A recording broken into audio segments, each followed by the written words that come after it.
445 Skyline Drive, Estes Park.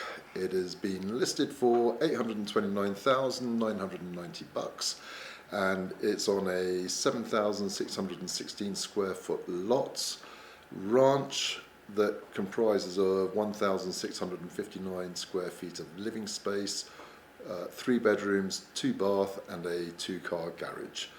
The lot has been xeriscape, so there's very little gardening work to be done, and it's also situated at the end of a cul-de-sac. Why am I telling you all this? Well, I'm going to be running an open house there on the 15th of February 2025 between 1 and 3 p.m. Would love to see you there, so come on down and I can tell you some more about the property.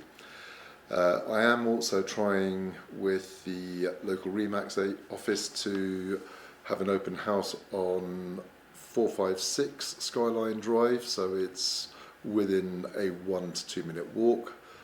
One's at the top of the hill, one's at the bottom of the hill, but 456 has received an offer today, so that may or may not happen. But that's what I'm trying to do, is basically save you time and going and seeing multiple homes over multiple weekends. So there's going to be some QR codes around me. One will be my contact address, and a couple of them will actually bring you to links, which will actually bring you some more details on the property to hopefully give you a better idea of what it is, where it is, and all of that. So anyway, look forward to seeing you on Saturday. Stay safe, be good.